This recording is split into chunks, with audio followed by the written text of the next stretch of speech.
If you find yourself sticking a spoon in the peanut butter jar, then this is the treat for you because it is a peanut butter lover's dream come true.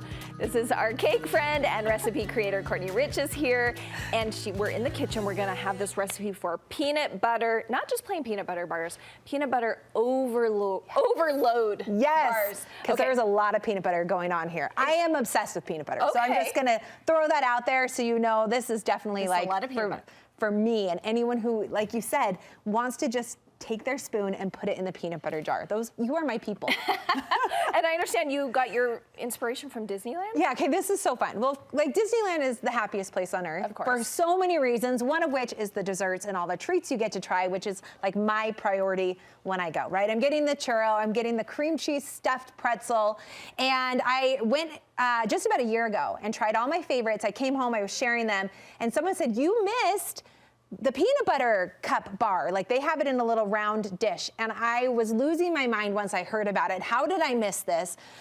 Not less than like a month later, someone came to my cake class from California and brought me the actual Disneyland Reese's peanut butter brownie bar, this blondie bar. Do you find out where you get it?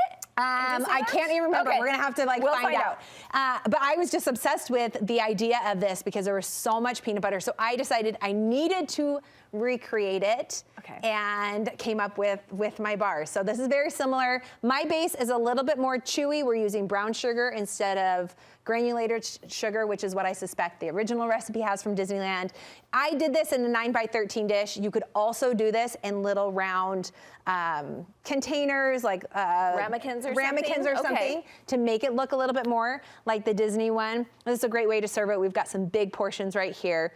And to get started, we're gonna start with melted butter. You're gonna love this because it's one bowl. Now I've pre-measured everything, so we have a lot of messy bowls right now. Normally one bowl. One bowl, we're mixing this. So we've got our brown sugar and we've got our melted butter. Brown sugar makes things more chewy. I didn't know that. Yeah, we've got that molasses in there that just gives it that more chewy texture. So I love it in my like chocolate chip cookies with granulated sugar.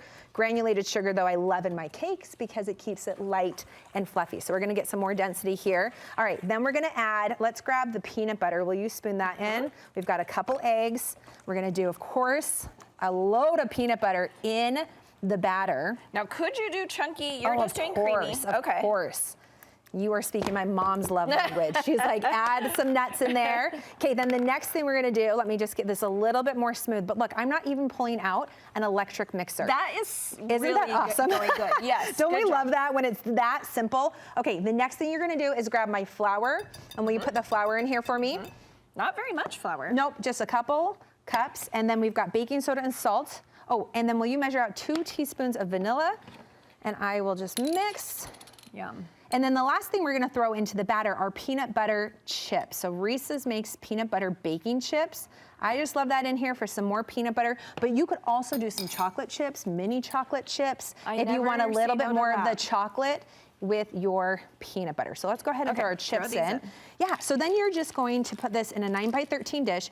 Ignore the fact that I used a quarter sheet pan, but you can see, Amy, mine. Yeah. I forgot that I was supposed to use a deeper dish. I hadn't made these in a little while. So how much will this go into? This will do a 9x13, but you can see I had to cut some of my edges because they started to overflow. So don't do the little quarter sheet. You're gonna go 9x13, which is about that same size. It just has deeper sides, okay? So that's gonna bake at 350 for about 20 to 22 minutes. And this is what we get. This is what we get. Next, okay, how much do you love this? Melted peanut butter. Let's just throw some more peanut butter on the microwave. Yep.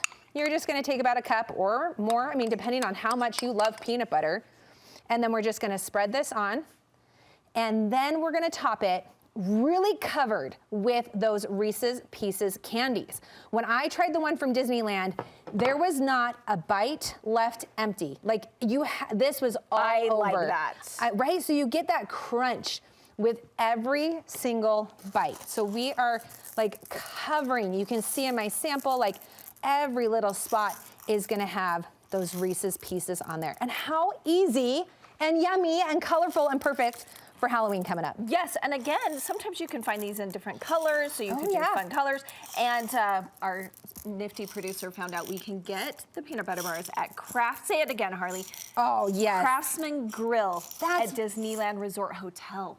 Okay, it's the you gotta go to hotel. the hotel. Okay, but worth it because I Yes. think you got to try the original and then come home and make these and see what you think. So fill every little square inch, and then where are we storing these? Okay, so these can be at room temperature. If you have, my peanut butter started to like cool and harden just a little bit, but if it comes right from the microwave onto your bars, I would say put it in the refrigerator for about 20 minutes after you add all your Reese's and everything, just so it's a little bit easier to cut. And the peanut butter underneath all these guys is set a little bit more. And again, you could use crunchy if you Yes, felt like it. Crunchy, and then also, again, if you don't love peanut butter as deeply as I do, mix it up a little bit, and you could put some M&Ms on here as well, some chocolate chips. You could do some caramel. There's some ways to play around with this to add some other flavors if peanut butter is not totally your jam. Okay, well, you can see how beautiful the things are Courtney makes, but as we know, she is known for one thing and one thing only. Cake. Cake. I mean, she's known for many more things, but cake is the pinnacle, and she has a new cookbook coming out. I Tell sure us about do. the new cookbook, which is aptly called Cake. Well, we've got cake is the first one. Okay. You're gonna love this, right? We've got Cake by Courtney, which is all layered cakes, even beginner, intermediate, advanced. And I realize there's still like so many people I want to get into cakes, but they're a little bit nervous. So Bake by Courtney is gonna be everyday favorite recipes where we're starting a little bit more simple with some of the things maybe you feel more comfortable getting in the kitchen and making, like cookies and bars and non-pastry pies and trifles. And then we work our way into several chapters of different types and different levels of cake. So like we call them simple cakes. So that would be maybe your loaf cake, your one layer round cake. We're doing cupcakes in this one. We're doing sheet cakes. We're doing bundt cakes. So and this is a really good starter. Yes, and it's then like move the on prequel. to this. Yes, Okay. yes. Okay. Origin story. Yes, there it is. This is like the prequel to this one. Once you finish this one, you are ready to just tackle all the layered cakes. When is Bake out? We're gonna start pre-orders next month. Pre-orders next month. What's your website? Where do we go? All right, so Cake by Courtney has all my recipes, and then shop.cakebycourtney has all my products, including the book and my online classes. She's helping us, everyone. If we're not at her level yet, she's helping us. We will we get can there. get started. Thanks, Courtney. Thank you, Amy.